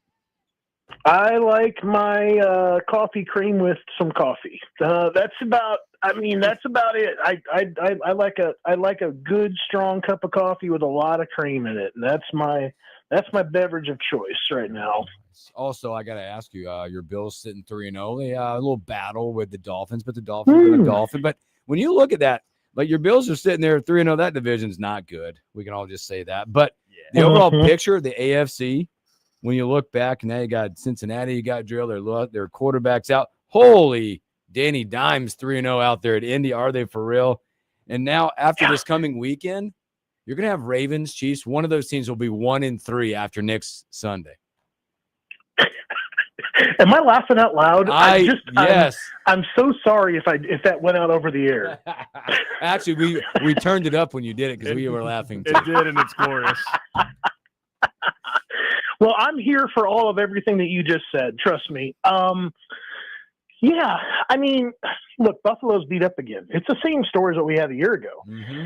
I mean, you got no Oliver. You got, the linebacker. My mind's totally blanking right now because my dog just brought a toy in here to play with me. Milano. No Milano either. Yep. So Milano and Oliver missed last week. I think I would say I've not been very happy with the play opposite Bosa. I've not seen Russo. I've not seen Epineza. We talked about Epineza last year in the Kansas City divisional championship game. I wasn't happy with him last year either. He just kind of goes away in massive moments. So I think Buffalo is knows enough about themselves to understand what they are and what they aren't capable of doing. I think we've been doing. I think they've been doing it now for over a season. I think last year, when you kind of go to this nameless, faceless, everybody eats kind of attitude, you get into kind of this selfless kind of game and kind of vibe. And I think that doesn't necessarily always call for people getting blown out that maybe should be. But I think that they, in the end, they always feel good about the win, and they know more about themselves. And I think that it's applicable to whenever they play somebody else down the road and get put in a similar situation. So I agree, though. I mean, dude, I drafted Jamar Chase in my fantasy football league. I mean, Burrow being out, Browning is not a great option, to throw to him. I kind of put it out together with a buddy of mine who was kind of asking me, and I was like, look, I go, provided that the outcome of the Ravens game last night was what it was. It was like Baltimore, it was like Chargers, Broncos, those were kind of those teams I felt like were really the biggest challengers, I think, at the moment. And I think NFC wise, the team I think that the most surprising team to me, at least right now, and I think I like them better with Wentz, is the Minnesota Vikings. I think their defense is sharp. I think their defense looks incredible. And I think that that's going to be a team that's going to definitely be in the picture at the end. I didn't have them there. I was not a believer in McCarthy. I think that that's kind of proven itself a little bit, but I think that their defense right now is leading the way. And I think that that's obviously what you need to have to win championships in the NFL. Brian Munson with us here, HuskerOnline.com. And Brian, before we get to recruiting, a quick question for you. We've batted around briefly. Are the Colts contenders or pretenders at this point? I don't know. And I think the Colts were actually in my answer too, but I think there was a question mark behind it to my buddy. And I was just, is really Indianapolis like the fountain of youth for Daniel Jones? I'm so confused. I think the part of it there that kind of goes and kind of then gets me leading to believe I think that they are for real is the running game. I think Taylor had a massive week this last week. I think that we all know that he's a monster carrying the football. And if he's going, I think he's going to elevate any team that's kind of out there. The next part, however, falls down to Daniel Jones, and can he essentially stay at this level, where he's kind of playing at currently, because you didn't see it the first 3 or 4 years in New York. And there was a play last week that he made like with his feet that was very Mahomes. I mean, when you watched Mahomes play on Sunday night, he's still pulling out these plays that you just like, how did he get out of that? And Daniel Jones had one of those plays, earlier this weekend as well. It's just, I think Daniel Jones feels revived in Indianapolis, and I think that that's got some good vibes along with it, but I think he's got a better team and better core and probably better coaching and organizational support than he's ever had before in his professional career. Yeah, Brian, let's flip things over to recruiting now. Obviously a big weekend for Nebraska football with all the visitors in town. Can you give me the temperature check here? What's kind of the feeling from some of these recruits coming out of this? What's the feeling from the program after what was kind of a heartbreaking, disappointing loss to the Michigan Wolverines?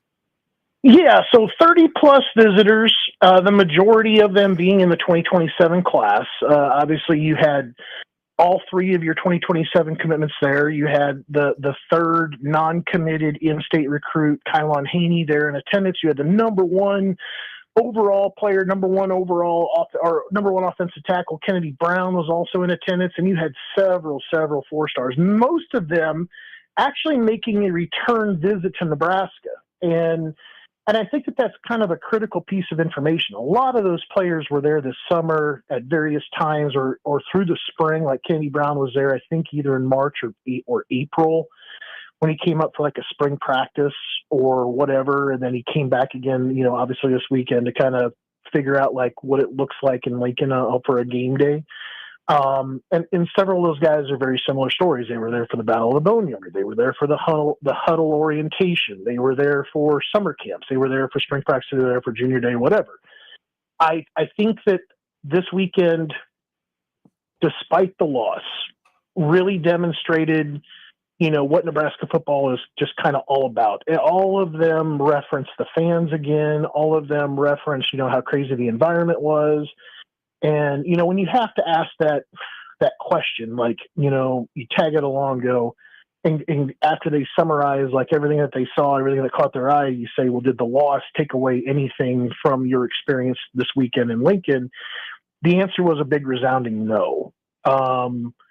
They knew it could have gone either way. I mean, they saw the score. They think Nebraska was in it all the way. I think that there's some varying opinions about that. When you start talking to the pundits, you start talking to the people that, that kind of in the media, and they watch it, and they know that, there's a talent gap, I think, between Nebraska and Michigan at various places on the football field. But I think the scoreboard indicates that, Nebraska is a little closer than what it really probably is. So I think that was a good thing. I did not want to hear about.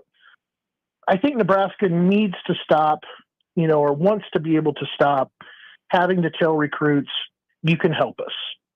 I think that when you see that after a win, or in the long-term kind of vision, or the long-term kind of part of the relationship, that's one thing. But if you say it out of like this weakness or of uncertainty, or after a loss, when you're kind of saying that stuff like, hey, look, we're far away, you could come in here and be a guy, you're essentially selling kind of this continual rebuilding versus being a player or two short. And I think that the players, the way that they saw it, the way the recruits saw it was they're just, they're there. They're just this far away in a couple of different spots. So I think Nebraska did a great job. I think they've been doing a fantastic job with their game day weekends. They've completely renovated it. They've overhauled it. They're getting the most out of it when those players are in town. And that is the most important thing to kind of remember, is that Nebraska is taking advantage when those guys are coming in now. And I expect this number of recruits, by the way, guys, almost to double when USC is there in a few weeks. When they come to town, that number could get really close to 60 recruits that I think will be there. And most of those guys will have offers. Brian Munson with us here, recapping the recruiting weekend. And Brian, one of the things that I think people focus on is those guys that are making return visits, those guys that have made it to Lincoln before and they want to come see it again. They want to confirm what they saw their first time around. And you have some guys like that, Duve Williams, Kennedy Brown. Like, take us through some of the names of the guys that are impact guys that it wasn't their first time in Lincoln. They got to see it again. You think Nebraska's got some real recruiting momentum with? Well, I think you mentioned two of the bigger ones. I mean, Duve was a guy that, that Nebraska brought in almost like for like this personal workout in June. They wanted to get a really good look at him, and they brought him in later on in the process in June and got a chance to talk to him. I thought actually he would be back for USC the way that he talked to me about doing things this summer, and maybe he will. But I mean, I think you nailed it with Kennedy Brown. Like I said, the spring came around. Juju Johnson was another guy that was there, I think, he might have been there for both 7-on-7 and for the recruiting orientation at Huddle. And I think that you got other guys like Isaiah Rogers, Samaj Stanford. They've all been there before. Will Slagle, another one that kind of comes to mind. And I've got some stories still. I mean, with the bye week, I kind of went crazy on the interviews, and I didn't kind of go overboard with writing all the stories on Sunday because I'm going to kind of stretch it out over into the weekend. But I think that, that's kind of the gist of it there. And I felt like, they got good momentum. And I think it also needs to be said, you've got Trey Taylor that's there. You got Torrey Pittman. You got even Matt Erickson, who had pictures taken, him hanging around with Kennedy Brown on the sidelines. Kennedy Brown actually referenced, Matt to me in my conversation with him. So all of the recruits are kind of doing their thing, and they're connecting with these guys. And I think that, they're asking questions, they're getting comfortable, they're getting a feel, and they're understanding why these guys made their decisions. So I think that it is a very important statistic or data point to make sure that you connect, all of the recruits that were there this weekend, the ones that came back, that this is a return visit for them. That is a huge statistic, I think, from this group. And, from everybody else I kind of talked about so far, all of them are very interested in coming back to Nebraska again. I don't know if it's going to be again like later this fall. Like plenty of guys like Ridge James, for example, the 2028 tight end who I just ran a story with last night. He's got like essentially a visit every weekend for like the rest of the fall, but he wants to get back to Nebraska. So you're probably looking now more at guys that are more of a junior day, January, February kind of situation, if not, spring practices kind of thing in March and April. There's guys that are going to want to come back, but we also had a tweet yesterday, Brian, from Hayes Fawcett, kind of cryptic. It was Herbie Husker. He tends to do stuff like that when there's a commitment on the way. Have you heard anything about any potential commitments coming out of this recruiting weekend? You don't have to include kind of in front of cryptic. It was incredibly cryptic. From the people that I spoke with this weekend and the people that I kind of queried yesterday, around that are close to the whole process, I don't have a specific name of anybody that necessarily is just like out there ready to go ahead and pull the trigger. I think what you really saw there was probably more of a reaction to the positivity around the big recruiting weekend that was there in Lincoln. Look, I mean, Hayes Fawcett hasn't had much of an opportunity ever, since I've come on to On3 to do much when it comes to Nebraska. I think it's obviously one of those things where Nebraska fans are super excited. You got a top 5 class right now currently in the 2027 group. While there is only 3 guys there, it's the caliber of players that you've got in that class. I think that everybody should be really excited about. And I think that, you got some guys in that class that are driving that, to add more players there. And you had, 19, I think, was the number of 2027 guys, or almost 20 now, I think, where they were all in town this weekend, and several of them are coming back for a second visit. I think people should feel really good about where things are headed with the class of 2027. Brian, really quickly surrounding the positivity from the recruiting weekend, how much of that can be attributed to how welcoming Trey Taylor, Torrey Pittman, and Matt Erickson kind of make the rest of the visitors feel? I know we had some 2026 committed guys on campus. They were there for another visit. How much does having those committed guys, having that camaraderie, how much does that help with pure recruiting some of these uncommitted guys and trying to, maybe get them a better idea of what Lincoln's about and how it could benefit them in the future? Yeah, I mean, even Ridge last night brought up Luke Sorensen. I mean, it's not just Trey and Torrey and Matt in the 2027 group. There are 2027s out there that are 2026s, out there that are incredibly accessible. I think particularly when you get a guy like Ridge, that's a 2028 tight end, and he's a couple of years younger than Luke, and he wants to hear about why Luke fell in love with Lincoln. Tell me about like your fascination of with it. I mean, particularly with a guy that's a Missouri legacy. He's going to be traveling to LSU and Ohio State and Alabama and and all these other amazing schools that he has kind of on his list. I mean, it's fascinating to them to get kind of firsthand accounts about what other kind of factors, weigh into other recruits' decisions. I think these weekends are big for the networking. I think they're big on several various levels that allows the recruits to kind of congregate and get a chance to kind of query one another and figure out like what's making them tick and what it was about Nebraska that made them want to say yes. So I think it's happening in both classes. I think Trey's doing it at a level that I've never really quite seen before. He's an ambassador. I mean, people are not hunting him down. That's a bad choice of words, but he's communicating, with them about where to go and where to meet up with them and taking pictures with everybody and getting into conversations over social media. He has embraced, I think, that kind of fishbowl atmosphere that goes along with being a quarterback at Nebraska. And I think it's really going to pay him huge dividends down the line. Again, we're speaking to Brian Monson, HuskerOnline.com. Brian, when you look at these classes, 30 coming in, you got maybe 60 coming in a month or so. Give us a synopsis or a breakdown of the priority position groups that Nebraska is looking at as you look into the future. And I know people are going to go, well, we need offensive tackles.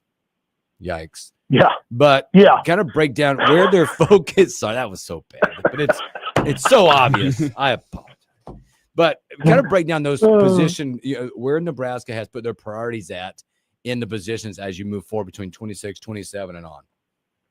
Yeah, no, I think it's a good point. I mean, well, so let's mention that yesterday Nebraska did make an offer to a 2026 wide receiver, an Iowa State commitment. His name actually is Milan Paris. He's from Akron, Ohio.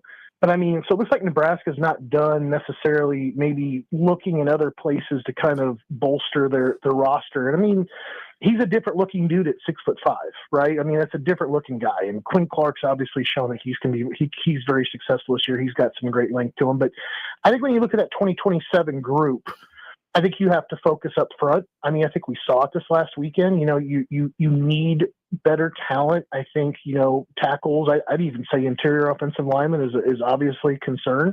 We're not seeing too many of those guys, that we've seen over the last couple of classes, filling in and playing. I would have thought by now you would have seen a little bit more of a couple of them. And then I think that, going back to some of the words that we kind of talked about, I think during the January, February timeline and, when the portal guys were kind of being mentioned and being brought in, we never really saw like that big, replacement for Hutmacher, and maybe the size of Ty Robinson, on somebody. I mean, I'd love to run back the game last Saturday and put Ty and Hutmacher in the trenches and see what the difference would have been. I think it would have made a tremendous difference to have a couple of guys with that kind of size and that kind of experience, I think, playing there up front for Nebraska. So I think you're looking for guys that are in the trenches. I think you're still looking for some help at running back. I think that what we're kind of finding now too is that you don't want running backs that all kind of look the same. I mean, you want to find tandem guys and guys that, like a lightning, you need a thunder to the lightning or a lightning to the thunder. You need to find those kinds of dudes. I think tight end is still a concern, I think, for next year. And I think that what you also saw from the Michigan game on Saturday, the Big Ten is kind of built around, I think, the talent on the edges of the line of scrimmage. So you're talking about those tackles. You also have to talk about those edge rushers. And I think Nebraska still is looking for, that kind of dominating dude that can kind of, run up field, 2.5, 3 yards, take a left turn, and then just be in the back of a quarterback. I mean, I think that they really want to still try to find, a guy that can just pin his ears back and go get the quarterback.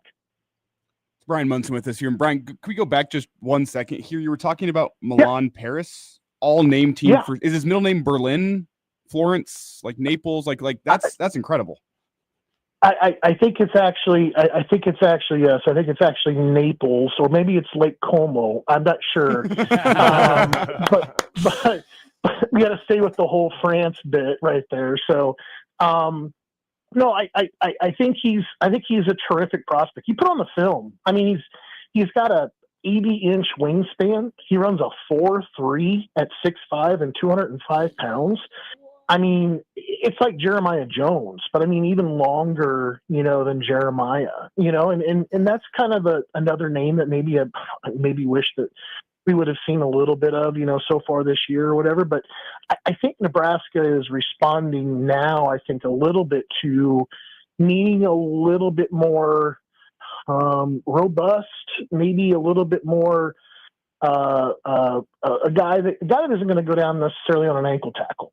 I think that all those guys have got their roles, but I think that you're still looking for a longer, more sturdy kind of wide receiver to put out there, but yet you can't give up the speed. You definitely need the speed to kind of go along with everything else. It's Brian Munson with us here. And Brian, before we get you out, I do want to get your take on some of the national discourse around Dylan Raiola following that game on Saturday. Yep. I'm not sure if you've been plugged into that at all. What's your take on how some national media folks are reacting to Dylan's game? I saw a little bit. I mean, I'll tell you what, like if I'm going through and grading things, there's really not many parts of the field I think that would receive like an A from me when it came to the grades from last weekend, but Dylan does.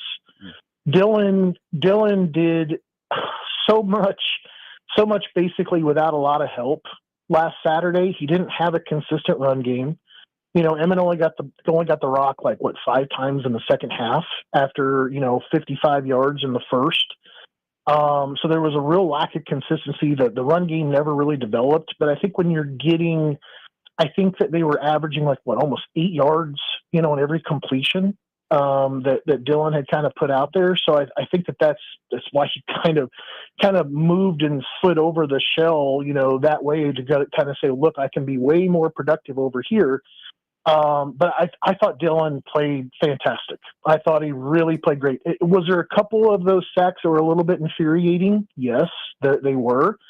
But this is what happens when you are one-dimensional. And I think that what I would have done, kind of taken a page from Wink over there on the Michigan sideline, I would have done the same thing to Underwood.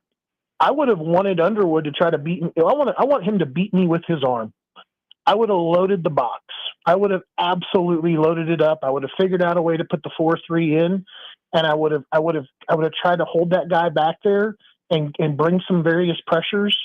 But everybody that was astounded by his ability because he ripped off a quarterback draw, he didn't really do anything for me anyway when it came to just managing that game. In the second half, I saw a guy that was really inaccurate throwing the football. And I didn't really see that from Dylan this weekend. The interception, kind of a fluke. Thought he managed the game great. He did a lot of that stuff out there on his own. He gets the A for the game.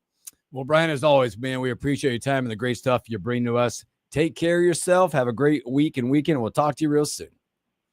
Sounds good, buddy. Take care. Thanks, Brian. Brian Munson, HuskerOnline.com. Great stuff from him. Let's take a break. Come back, do stories we missed.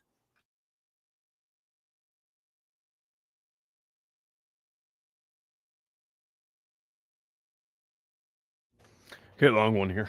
Good stuff. Thank you, Brian. Yeah, she's always good, isn't he? He crushes it.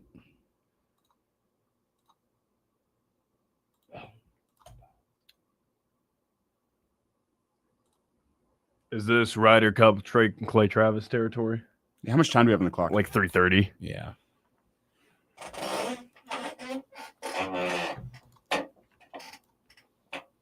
I don't know. We won't have enough time for Clay, will we? Well, not the audio cut, but we can kind of allude to it. Yep. To that. I think that'd be okay. We got plenty of time for Ryder Cup this week.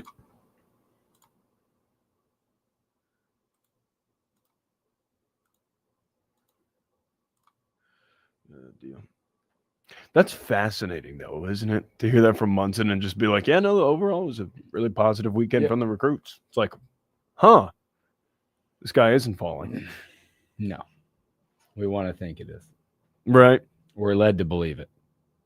It's the doomsday scenario. And I talked about this. Me and my buddies had a fascinating discourse about this.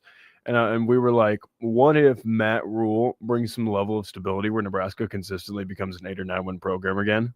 Would you be okay with that? Like if he's Bo Pelini plus, where it's 8 or 9 wins, but then, he has that 10-2 year where they get the opportunity to go into the playoff. Would you take that? If Husker fans say no to that, they're crazy. They are hypocrites for everything they've said over the last decade. How many Husker fans have you heard? Man, we didn't know how nice we had it with Bo Pelini.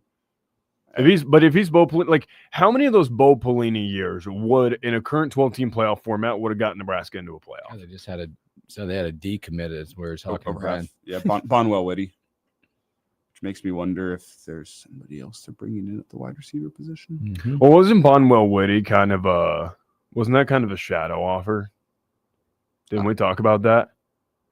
I think we talked about that with Tim and how that was kind of like a shadow offer because he had a season-ending injury, so they were going to see how he played, and then he committed. It's good. It's good. Yeah, going back to that, you're crazy if you don't buy into that. Legitimately, how many of those years under Pelini would have been a 12-team playoff appearance for Nebraska? Yes. But it's also you got to all right, step back away, right? Here's the coffee mug, unleash the hands a little bit from it. Mm-hmm. Look at the there's 12 teams every year that get a chance. Mm-hmm. In the landscape of college football, how it's that dynamically changed. There will be teams, there'll be mainstays. There'll also be teams going in and out of that thing throughout the years. Mm-hmm. This isn't I don't think and again, by the way, the format is and things, you are not, in my opinion, going to see dynasty runs anymore for championships. No. You might see 2-3 year spurts. You're not going to see dynasties where it's like, you know what I'm saying? Six natties in 10 years. You know, like it's just gone from there. Ohio State might. But I think You know what I'm saying? Like the windows of dominance will shrink. They will. You're not going to have Alabama's 20-year reign of dominance anymore. No. I think Ohio State could go realistically rip off a 6-year run where they're incredible. Yes, I can see that. But I'm talking about like there's just so many X factors now. Where I mean, you can go rev share, NIL, blah blah blah. I don't know, maybe the Indianas of the world are popping in and out of that puppy all the time now. What about if Oregon? What about becomes a Clemson player? falling apart? Maybe Clemson's going to be on the outside coming up. Conversely, what if it's Miami that kind of takes their place, or Florida State, or what if Georgia Tech decides that they want to be good, consistently? There's so many factors. Like, what if Oregon is a mainstay player? Could be. What if they're kind of in and around it, but they're the team that's like, oh man, they've got top 5 talent, but they just, when it comes to the big one, they can't put it together. Then you have programs like Penn State where it's like, hey, they've got a good collection of talent, but can you go beat the boogeyman? When it comes to games that you're not favored, can you go win them? Just all the parts, some of all the parts aren't the same anymore, like they used to be. No, you're not going to have a 20-year run of dominance. That's absurd. I think you're days seeing it in college basketball too. Same thing. There's parity. It's nice. We asked for parity and we're getting it. It's just not the way that people thought it would happen. But it's competitive. No, but I was just thinking about that with my buddies. I'm like, well, if Dylan bridges the gap and like you connect some classes and Matt Roll becomes Bo Pelini plus, I would absolutely take that. I'm in. I want consistency. I don't need this up and down crap. Just give me a consistent watermark. Agree. All right, here we go.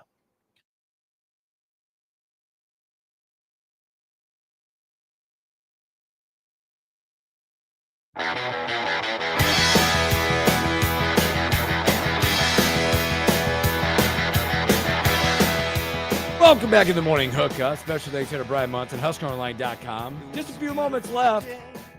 Coming up, talking a lot of great football stuff today. Big Ten, talking SEC. Clay Travis had a little bit to say about it, pointing his finger at Nebraska a little bit. Did Nebraska make the right decision? Should they be somewhere else? Is the narrative. He's asking the question with Nebraska's, some of their traditional recruiting bases, Texas, Florida, down south, with some of their traditional rivals, Oklahoma, Texas, Missouri, saying did they make the wrong decision by joining the Big Ten? Is it a non-culture fit, Nebraska in the Big Ten? And yes, would they be better served from a culture point of view playing in the SEC? That's a fascinating discussion. Fascinating.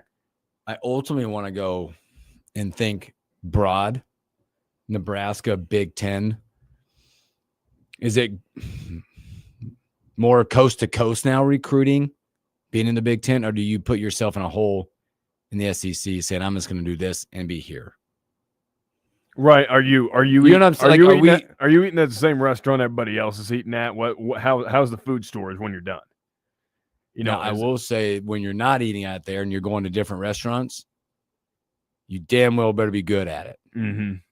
You gotta know what to order. You gotta know how to order it. I mean, if you're going to a buffet place and you go to a couple different buffet places and they got different options, man, you better put together a good spread. Better be a really good salad bar. Mm-hmm. We're going Golden Corral on this. No, that's not a good salad bar. I think that's kind of the analogy. It's like if you go different places, what does it look like? I'm of the opinion, like if you want to go from like a traditional rival standpoint, it just feels like in the Big Ten, Nebraska doesn't have a natural rival. So you kind of shoehorn Iowa into it because of geography and, stuff like that. They forced Wisconsin for a little bit. Yeah. And it's just like, I don't know, to me, that SEC, the rivalry, Nebraska's traditional recruiting basis, it does have some allure to it. It does. It's just like, I think now the power of college football has shifted to the Big Ten. And I think a lot of that has to do with the competitive balance and how, how good teams are and how good the top end of the league is and even the middle of the league. So ultimately, I kind of like Nebraska's decision, but I wouldn't have hated it if they would have went to the SEC and just said, hey, We're going to keep the base. I don't think it was an option whenever Nebraska kind of kicked off the era of conference realignment. Yeah, that was. Yeah, I don't think SEC was an option, but I do think it's an interesting point that he brings up. Of, I don't necessarily think he's wrong. It's not the most outrageous take we've heard today. No, but it's easy to go play revisionist history whenever that wasn't on the table for Nebraska. So it's not Nebraska made the wrong decision. You just have to ask the what if question. Man, what if Nebraska? You're right. Had gone to the How SEC many instead of Big questions Ten? can you ask what if in the last 15, 20 years in Nebraska football and athletics? Getting out of the Big Ten, we can say broadly, was the right decision. Why don't we get getting out of the Big 12? Excuse me. Why don't we get Tom Fernelli's take on it? Why don't we get Tom Fernelli? I'm So we can he's talk got about one. Dylan Raiola again. Probably his fault. Boy, thanks for hanging out with us on a Tuesday. Tomorrow we'll welcome back Husker legend Henry TV Cannon and a whole lot more. You guys have a great Tuesday. Stay safe, stay blessed. Catch you on a hump day.